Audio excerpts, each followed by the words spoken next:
विश्वविद्यालयों में बैठे हुए ऐसे कूड़ा कबाड़ डालने वाले प्रोफेसर भी बहुत सारे हो गए। ऐसे लोग ही अपने आप को बुद्धिजीवी कहते हैं। लोग कहते हैं कि ये बुद्धिजीवी हैं, तो ये तो जाहिल बने। अब ये तो आप लोग को भी सवाल उठाना चाहिए कि इस प्रकार के वाम विचार के लोग जो चल रहे हैं उनसे पूछना चाहिए। जो देश विरोधी बात करेगा वो बुद्धिजीवी तो नहीं हो सकता।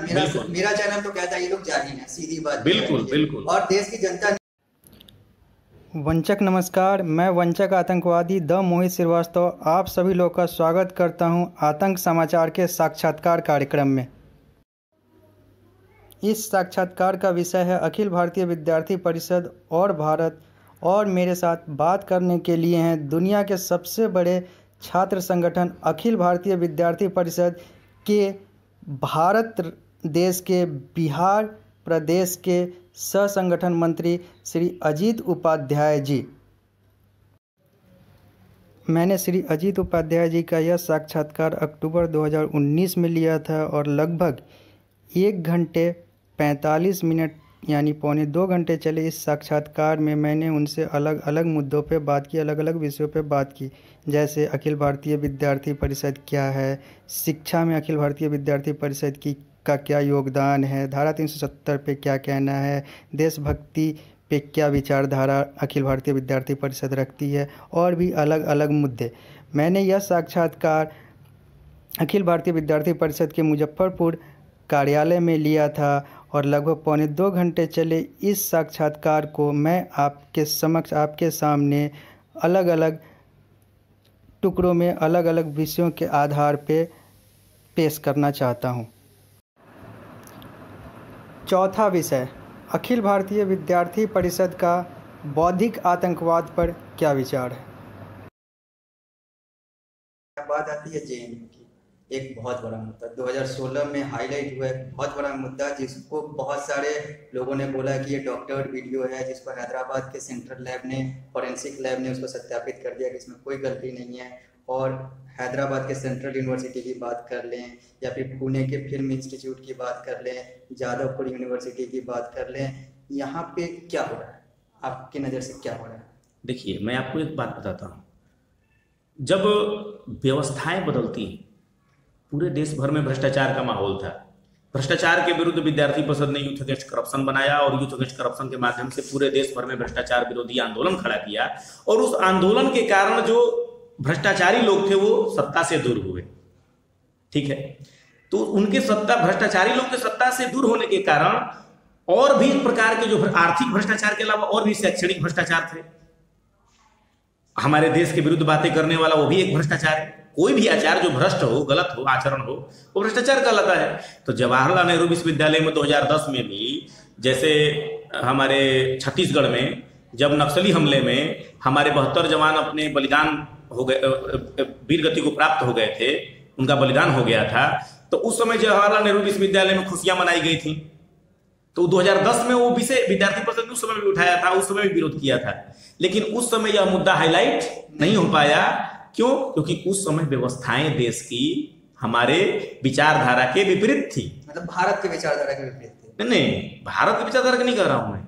मेरा कहने का मतलब यह है कि विद्यार्थी परिषद मुद्दे तो उठाती थी, उस समय भी 2010 में भी उठाती थी। जब उस नक्सल हमले में जवान हुए, जो हमारे जवान बलिदान हो गए थे, उनके बलिदान पर लोग खुशी मना रहे थे वामपंथी संगठन जेएनयू के अंदर, उस समय भी हमने ये इशू उठाया था।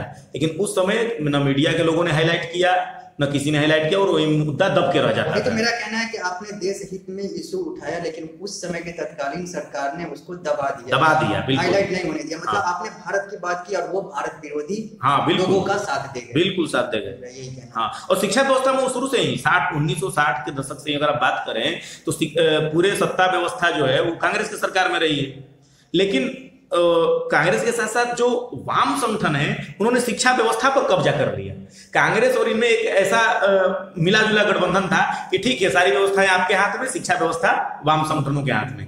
इसीलिए हर जगह पर इनके प्रोफेसर ये लोग मिल जाते हैं। इसीलिए जवाहरलाल नेहरू विश्वविद्यालय में आप देखते हैं कि इनके प्रोफेसर जो है खुल करके वाम संगठनों का प्रचार करते हैं और वाम संगठनों के लिए वोट मांगते हैं। ऐसे बहुत सारे कारण हैं। लेकिन 2010 में जो विषय उठा था उसको दबा दिया लोगों ने। लेकिन वहीं जब 2016 में 9 फरवरी वाला जो कांड था उसका वीडियो आया, हम लोगों ने उसका प्रदर्शन किया, तो देश का वातावरण तो अब राष्ट्र की बातें करने वाला तो हो ही गया है, और एक सत्ता में भी बदलाव होने के कारण एक माहौल बना, तो इस नाते उस विषय को पूरे देश भर में उठाया जाने लगा। तो लोग समझते हैं कि ये जेएनयू वाला इशू क्रिएट हुआ, ऐसा नहीं है, ये इशू पहले भी था, पहले दब जाता था, अब मीडिया में आ रहा है, बस इतना ही अंतर आया है। जाधवपुर हो और बहुत सारे जगह हैं, वहां पर जो सेमेटिक आइडियोलॉजीज हैं, जो वर्ग संघर्ष क्रिएट करते हैं, जो वाम विचार है, वो क्या करता है, वर्ग संघर्ष पैदा करता है। वो कहता है कि आप बुर्जुआ हैं, ये सर्वहारा है, आप शोषित हैं, पीड़ित हैं, और ये शोषक है। हम ये नहीं कहते कि कोई शोषक है और कोई पीड़ित है, हम ये कहते हैं कि सब लोग मिलजुल करके देश आगे बढ़े। हम उस विचार पर सहअस्तित्व की भावना में विश्वास रखते हैं। We are not having semitic ideology, हम कॉम्पैक्ट नहीं है, हम खुले हुए विचार दर्शन है। और हमारे वेद में कहा है कि मुंडे मुंडे मति भिन्ना, हमारे उपनिषद के वाक्य है, मुंडे मुंडे मति भिन्ना, हर दिमाग में अलग अलग विचार है। लेकिन हम वामपंथी और नक्सलियों की तरह ये नहीं कहते हैं कि मार डालो दूसरे को।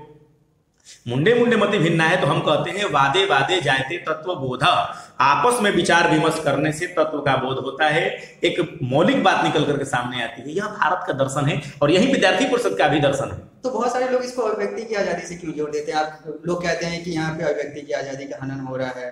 देखिए, किस प्रकार की अभिव्यक्ति की आजादी चाहते हैं लोग? जो चाहते हैं उनके नहीं बताएं। मेरा तो सवाल यह है कि अगर आप भारत तेरे टुकड़े होंगे अभिव्यक्ति की आजादी चाहते हैं तो वो तो इसमें कभी नहीं मिलने वाला। और यही नहीं, दुनिया का कोई भी देश, ये तो सामान्य सी बात है, कोई देश कैसे स्वीकार कर सकता है कि आप उसको तोड़ने की बातें उसके अंदर करें और आपको अभिव्यक्ति की आजादी मिल जाए? आप देश तोड़ने की बातें करेंगे, देश विरोधी बातें करेंगे, तो आपको उसकी आजादी तो नहीं मिलेगी। और उसमें हमारे विद्यार्थी परिषद ऐसा कहती है, हम तो कहते हैं संविधान के अनुसार कार्रवाई करिए, और संविधान के अनुसार संवैधानिक रूप से आप एकात्मता और अखंडता पर सवाल उठाएंगे तो आपकी अभिव्यक्ति की आजादी छीन ली जाएगी, आपके पास अभिव्यक्ति की आजादी नहीं रहेगी। और अभिव्यक्ति की आजादी की बात करने वाले संगठनों से तो मैं ये कहूंगा कि जब यही वाम विचार के संगठन जो थे 1975 आपातकाल जब लगा, जब आपातकाल थोपा गया, तो ये लोग तो उस समय उनके चिपकू हो गए थे, उनके साथ चले गए थे। उस समय जब प्रेस की अभिव्यक्ति, आप लोगों पर प्रतिबंध लगा दिया गया, मीडिया बंधु लोगों पर, प्रेस छपना बंद हो गया, मतलब कि सब पर प्रतिबंध लगा दिया गया, उस समय जो इतनी बड़ी अभिव्यक्ति की आजादी पर कुठाराघात किया गया था, देश का लोकतंत्र खतरे में आ गया था, उस समय ये वाम विचार संगठन क्या कर रहे थे? अभी जाधवपुर यूनिवर्सिटी का आप विषय उठा रहे हैं। जाधवपुर यूनिवर्सिटी में हमारा एबीवीपी के कार्यकर्ताओं ने एक वैचारिक संगोष्ठी रखी। विचारों का आदान प्रदान कब से गलत चीज हो गया? अब विचारों के आदान प्रदान में अगर कोई आकर के विरोध प्रदर्शन कर रहा है, वहां पर धक्का मुक्की कर रहा है, ये तो गलत है ना। तो ये लोग क्या करते हैं कि जहां देश तोड़ने की बातें करते हैं और वहां सोचते हैं कि हमको बोलने की आजादी मिले, तो देश तोड़ने की बातें करते हैं, बोलने की आजादी नहीं मिलेगी। और हम जहां सही देश के पक्ष में बातें करते हैं और हम कार्यक्रम अपना करते हैं, तो जहां ये अधिक संख्या में छात्रों को भड़का करके लाते हैं और वहां पर धक्का मुक्की और मारपीट करते हैं, तो अभिव्यक्ति की आजादी जाधवपुर में कहां चली गई? जब अभी बाबुल सुप्रियो जी को बुलाया गया था हमारे कार्यक्रम में विद्यार्थी परिषद के, तो उस समय इन लोगों ने कार्यक्रम क्यों नहीं करने दिया है? विरोध प्रदर्शन किया, वहां पर धक्का मुक्की की, मारपीट की। एक सांसद के साथ इस तरह से कर सकते हैं, मंत्री के साथ, तो आम विद्यार्थियों के साथ ये कितना वैचारिक स्वतंत्रता रखते होंगे आप कल्पना कर सकते हैं। इनके तो बहुत सारे प्रोफेसर, जो भीमा कोरेगांव का केस ले लीजिए, हाँ बिल्कुल ऐसे ले लीजिए, पकड़े गए हैं। गौतम नौलखा की अगर बात कर लें तो ये लोग का तो आतंकवादी और नक्सली से डायरेक्ट देखिए, शहरी नक्सलवाद पर आप डॉक्टर विवेक अग्निहोत्री का नाम सुना होगा आपने। विवेक अग्निहोत्री जी ने फिल्म बनाई थी बुद्धा इन ट्रैफिक जाम। उसकी फिल्म में कोई गलत नहीं बताया गया है। और वास्तव में शहरी नक्सलवाद जो है, शहरी नक्सलवाद एक नक्सलवाद जो चल रहा है, नक्सल आंदोलन जो पूरे देश भर में एक नक्सल मूवमेंट चल पड़ा है, गरीबी के नाम पर, अशिक्षा के नाम पर लोगों को भड़का करके हथियार थमा देना और युवाओं को रास्ते से भटका देना और बंदूक की नोक पर सत्ता पालेंगे इस तरह के ख्वाब दिखाना और देश की संवैधानिक व्यवस्थाओं का विरोध करना, ये सब शुरू कहां से होता है? तो ये शुरू होता है शहरी नक्सलवाद से।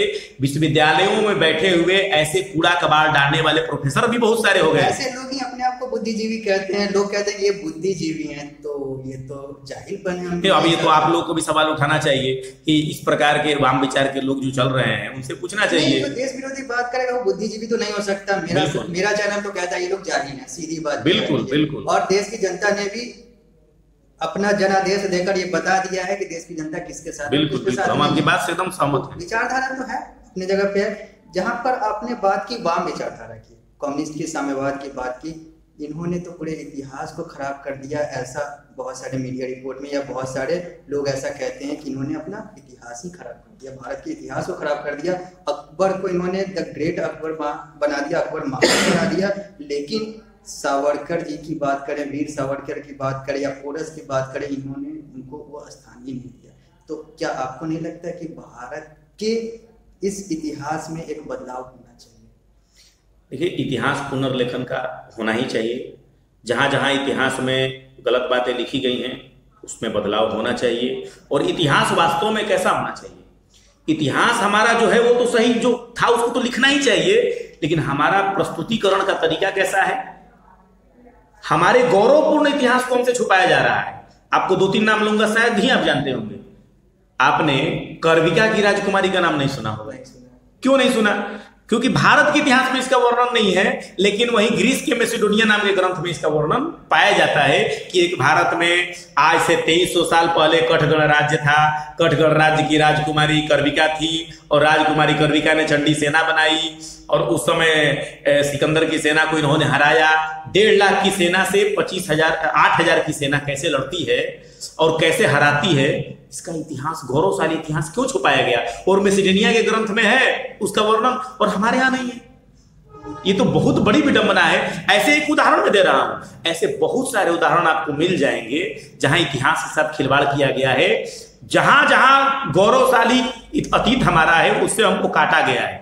इसी कारण से आज युवाओं में एक मामला चलता है कि जो कुछ भी है बाहर का अच्छा है, भारत का जो कुछ भी है सब खराब है। इस प्रकार की भावना भरने के लिए इतिहास लेखन हुआ है और एक संकुचित विचारधारा के लोगों ने इतिहास का लेखन किया है। तो मैं तो कहता हूं इतिहास का पुनर्लेखन होना चाहिए, सही लेखन होना चाहिए, जो सत्य है उसको परोसना चाहिए लोगों के सामने। बाकी लोग विवेचन करेंगे कि क्या था और क्या नहीं था। आपने जो नाम बताया, जिनका नाम बताया, ऐसे बहुत सारे ऐसे लोग हैं, वीर लोग हैं जिनका नाम आज लोग जानते नहीं हैं। लेकिन जहां तक बात आती है अभी फिलहाल जो बहुत बड़ा मुद्दा है वीर सावरकर का, विनायक दामोदर सावरकर का, इनके बारे में जब महाराष्ट्र के घोषणा पत्र में किसी राजनीतिक पार्टी के घोषणा पत्र में आता है कि इन्हें भारत रत्न देना चाहिए, तो फिर विवाद हो जाता है कि इन्हें भारत रत्न क्यों देना चाहिए। तो क्या आपको क्या लगता है कि ऐसे मुद्दों को कैसे हैंडल? मैं आपको एक साफ बात बताऊं, आज देश भर में एक माहौल चल पड़ा है। जैसे हमारे संसद में अगर जाते हैं अगर आप, तो लोकसभा का ध्येय वाक्य क्या है? लोकसभा का ध्येय वाक्य है धर्मचक्र प्रवर्तनाय। धर्मचक्र के प्रवर्तन के लिए यह लोकसभा बनी है। लेकिन उसी लोकसभा में खड़े होकर लोग क्या बोलते हैं कि हम धर्मनिरपेक्ष हैं जी। इसका मतलब धर्म का अर्थ उनको पता नहीं और लोकसभा के ध्येय वाक्य से भी उनका कोई लेना देना नहीं है। तो इस प्रकार की जो है इसको कह सकते हैं आपकी मतलब इतना अज्ञानता है। तो वास्तव में जब इतनी अज्ञानता हो सकती है हमारे नेताओं में कि जो लोकसभा के ध्येय वाक्य के विरुद्ध उसी लोकसभा में खड़ा होकर बोलते हैं, तो फिर वीर सावरकर को ये लोग क्या पढ़े होंगे आप कल्पना कर सकते हैं। वीर सावरकर को ये लोग जानते ही नहीं जो वीर सावरकर का विरोध कर रहे हैं। तो जो नहीं पढ़े हैं तो नहीं पढ़े हैं, वो लोग तो बेकार हैं। लेकिन जो पढ़े हैं उन लोगों को इतना समय क्यों लग गया ऐसे वीर को भारत रत्न देने में? देखिए, अभी वर्तमान में भारत में बहुत सारी सरकारें रही हैं यहाँ पर, और बहुत सारी बाबा साहब भीमराव अम्बेडकर को भी भारत रत्न देने में कितनी देर की गई आपको पता होगा। और ऐसे चल करके अभी कर्मयोगी थे अपने पंडित मदन मोहन मालवीय जी, महामना मदन मोहन मालवीय जी ने अपने छाटन के माध्यम से काशी हिंदू विश्वविद्यालय की स्थापना की। और आज पूरे भारत भर में एक आदर्श विश्वविद्यालय कैसा होना चाहिए उसका एक उदाहरण है काशी हिंदू विश्वविद्यालय कि एक परिसर में हर प्रकार का विद्यार्थी एक राष्ट्रीय भावना के साथ पढ़ाई लिखाई करता है, विचार विमर्श करता है। और उस व्यक्ति को भारत रत्न कब दिया जाता है? इधर के 2-3 वर्षों में दिया जा रहा है। बताइए, तो बोफोर्स वाले को भारत रत्न दे दिया जाता है भारत में। वही अब आप लोग सवाल तो भाई देखिए, सवाल पूछना आपका काम है, क्यों किसको क्या किया गया इस पर तो हम टिप्पणी नहीं करेंगे। लेकिन हम इतना ही कहेंगे कि वास्तव में जिनको जो सम्मान दिया जाना चाहिए था उसके वो हकदार नहीं, जो हकदार नहीं थे उनको सम्मान ज्यादा दे दिया गया, और जो हकदार हैं उनको अब तक नजरअंदाज किया जाता रहा था। ठीक है, अब धीरे धीरे बदलाव आ रहा है, स्टैच्यू ऑफ यूनिटी बन रहा है हमारे सरदार वल्लभ भाई पटेल के लिए, एक बहुत बड़ा मतलब चला। नहीं तो वल्लभ भाई पटेल को तो ऐसे दबा दिया गया था जैसे लग रहा था कि उन्होंने देश के लिए कुछ किया ही नहीं। तो बहुत सारे महापुरुषों को एक डिमीन करने का काम किया गया है, जैसे लगता है कि उन्होंने कुछ नहीं किया है। कुछ परिवारों ने ही सब कुछ किया है और देश की आजादी के लिए यही चंद परिवार और 2-3 लोगों ने लड़ाई लड़ी है। इस प्रकार का नैरेटिव सेट करने का प्रयास पूरे देश भर में हुआ है। तो अब आबो हवा बदल रही है और आबो हवा केवल भारत की नहीं बदल रही है, आबो हवा पूरे विश्व की बदल रही है। इसीलिए आज आप देखेंगे तो विद्यार्थी परिषद का परिषद गीत होता है, वो काल सुसंगत होता है। हर साल हमारा विद्यार्थी परिषद का परिषद गीत बदलता है। इस बार हमारे परिषद गीत का बोल है, विश्व पटल पर गूंज रहा है भारत माँ का जय जयगान।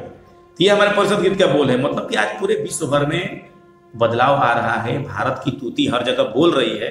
तो जब वहां बदलाव आ रहा है तो भारत में भी इतिहास दर्शन में और बहुत सारे जगहों पर जो गलत बातें हमारे सिस्टम में डाल दी गई हैं उसमें सुधार होगा। अभी तो नई शिक्षा नीति भी पब्लिक डोमेन में है, आप लोग देखे होंगे, 500-600 पेज का वो है पब्लिक डोमेन में, पीडीएफ फाइल में भी मेरे पास है। तो ऐसे बहुत सारी बातें समाज में पब्लिक डोमेन में आ गई हैं। अब उसको सुझाव भी सरकार ने मांगा है। अब सरकार के सामने सुझाव मांगा है तो सुझाव आम नागरिकों को देना चाहिए। जितने तथाकथित इंटेलेक्चुअल्स आप बता रहे हैं उनको भी सुझाव देना चाहिए, नहीं तो बाद में ये लोग चिल्लाएंगे कि ये नहीं हुआ, ये नहीं हुआ नई शिक्षा नीति में। तो नई शिक्षा नीति में भी आप सुझाव दीजिए और संसद के पटल पर वो आएगा, पारित होगा और शिक्षा व्यवस्था में एक आमूलचूल परिवर्तन आएगा। मतलब आतंक समाचार ये उम्मीद करे कि आप भारत के इतिहास को सही करने में अपना समर्थन देंगे और हमेशा देते रहेंगे। बिल्कुल देंगे। हमारा तो कहना ही है कि हमारा गौरवपूर्ण इतिहास जो है, अतीत है, उससे युवाओं को जोड़ना आवश्यक है।